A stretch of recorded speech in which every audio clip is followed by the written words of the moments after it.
Hello, everyone. This is Richard Keck, all things fantasy football. Today, we're going to talk about the CRAB Dynasty League. We are in the Week 5, in between the Week 5 and Week 6 games. So this will be the Week 5 power rankings for this league.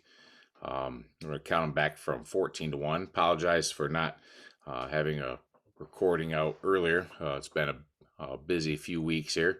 I'll try to get to them at the very least every other week. But I definitely want to try to get them out more regular than they have been. So got some catching up to do. A lot of stuff has happened in our league so far.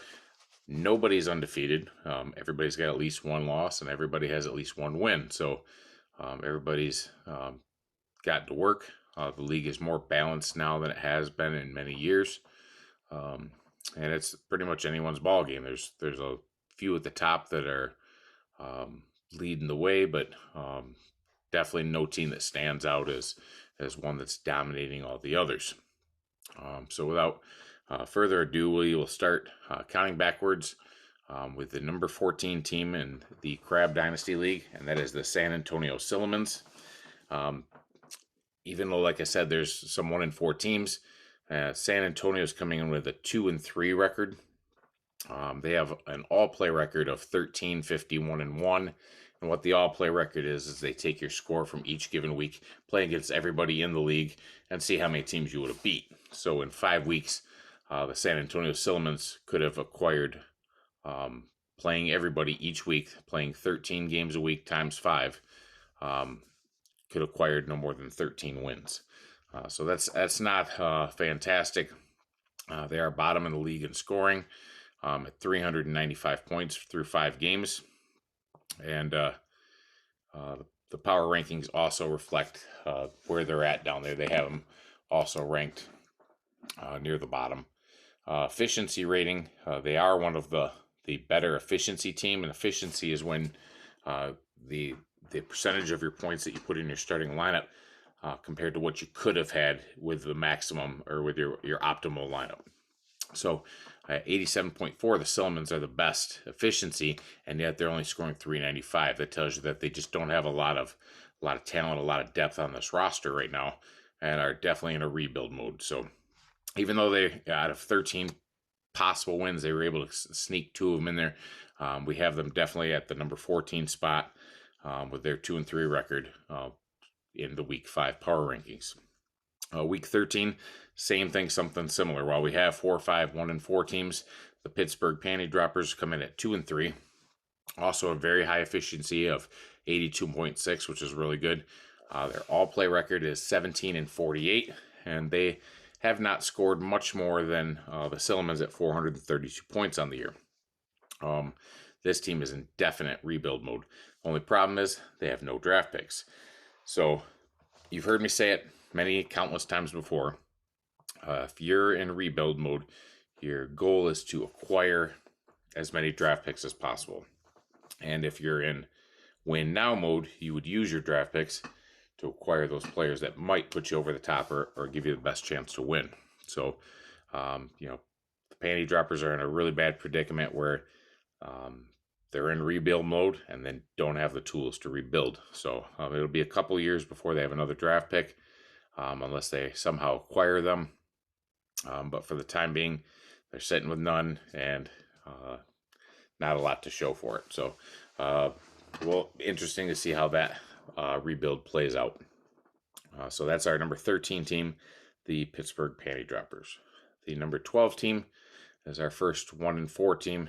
They scored 412 points so far this year, have also the same all-play record of 17-48. And that's the Anaheim Mighty Ducks. Very, very low efficiency rating, which means they've got some points sitting on their bench.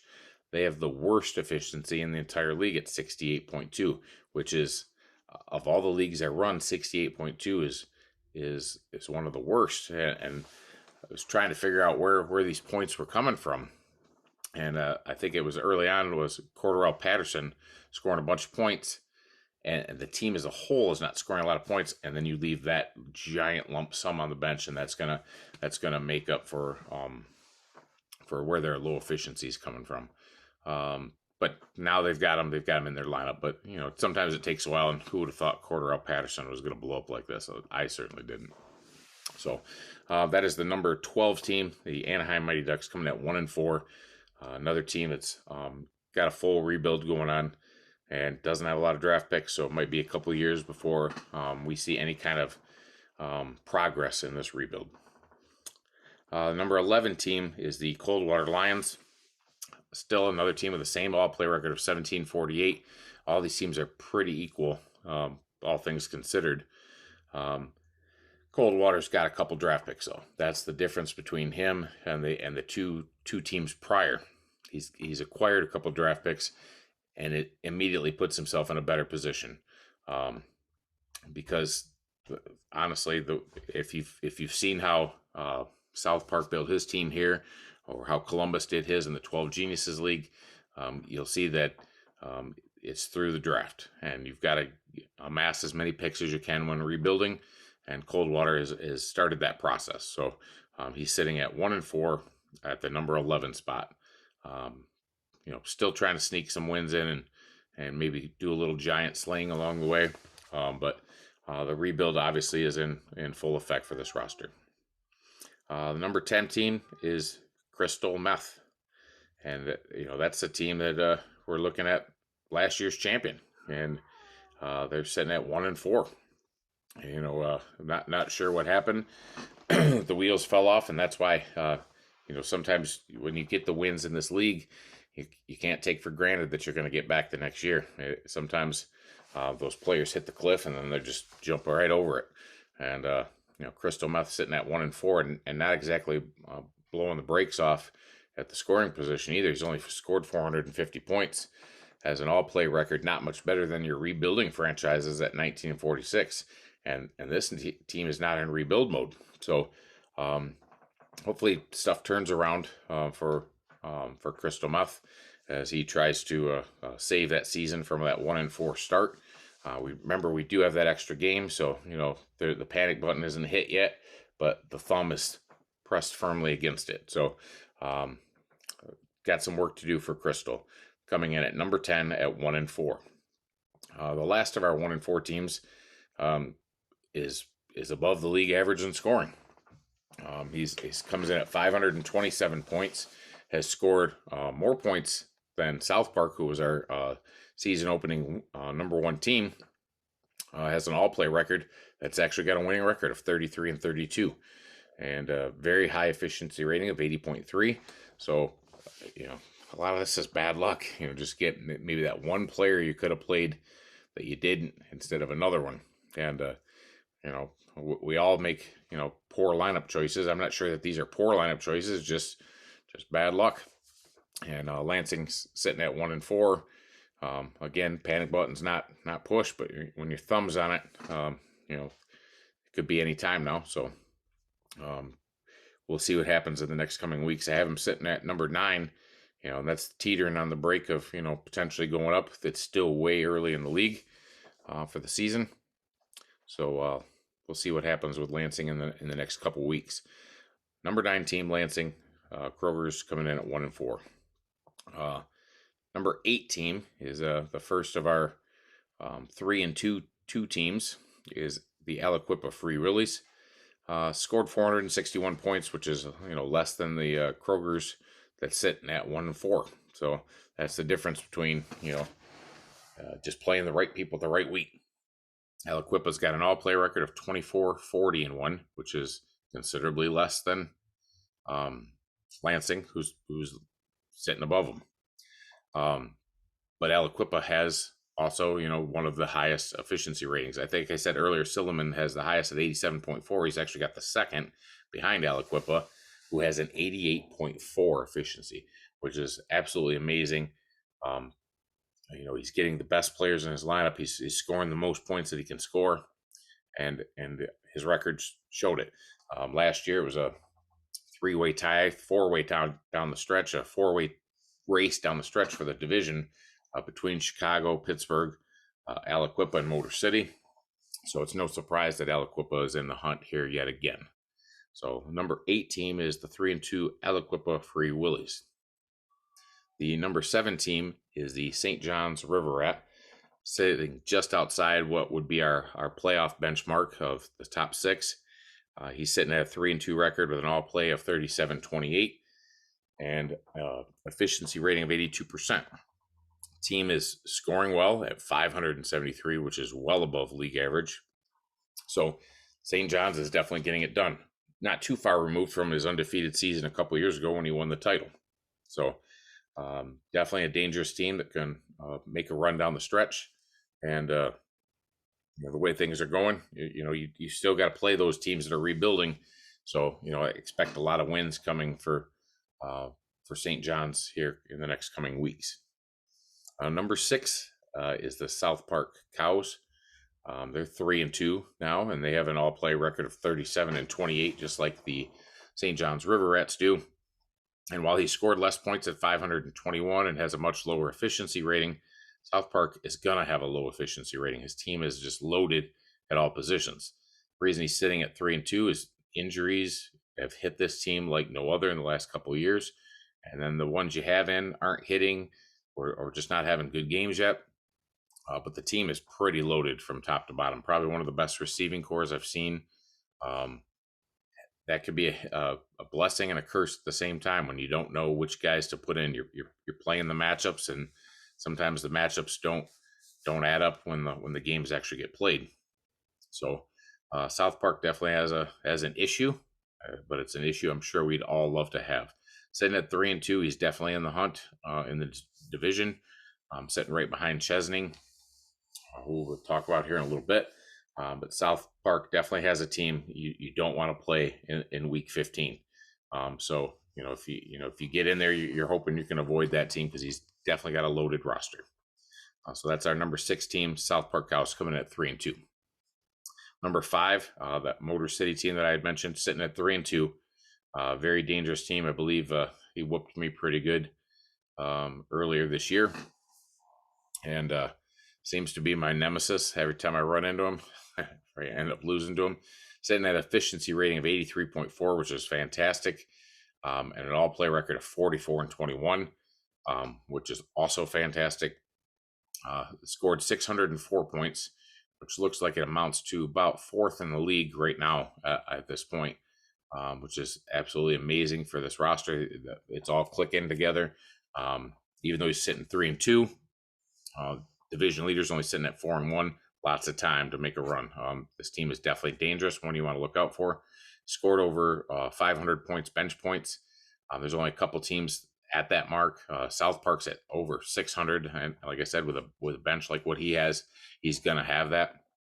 So Laurent's team is doing fantastic early on in the season.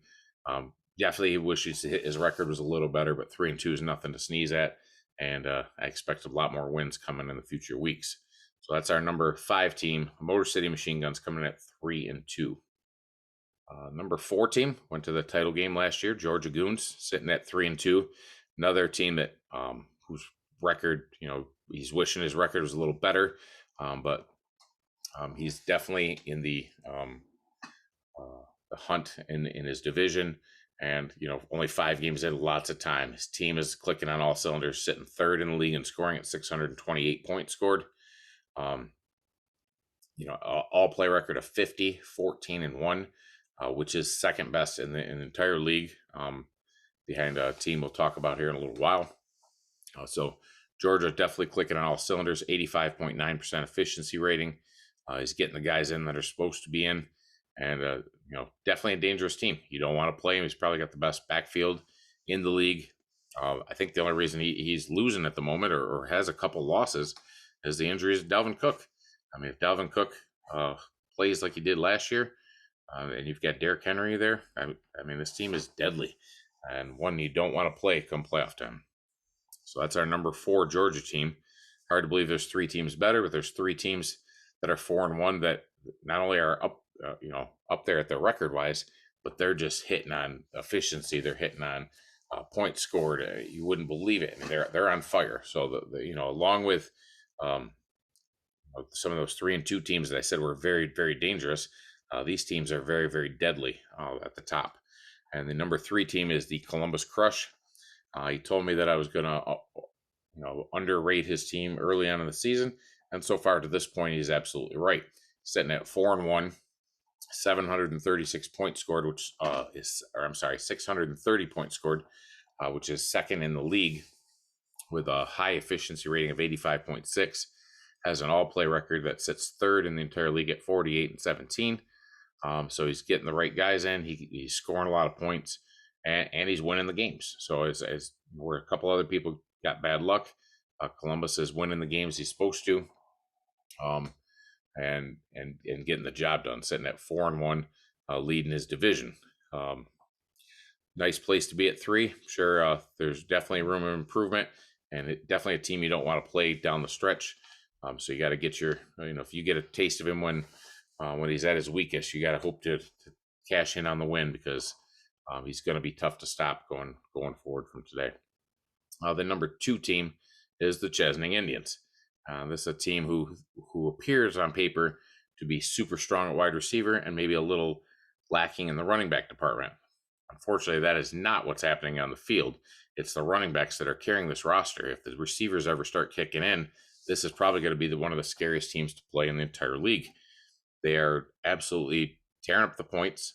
They're sitting at 4th in the league right now at 603 points, 86.7 efficiency, and a 45-19-1 play-all record.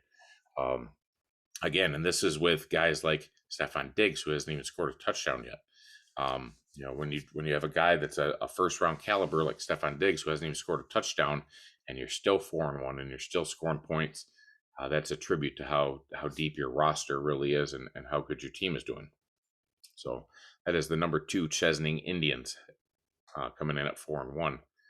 And the number 1 team for this week, I hate ranking myself number 1 any league, because it's normally just a curse for me, but sitting number 1 in points scored at 657.5, a very high efficiency of 82.1, and the first in the league in all play record at 52-13.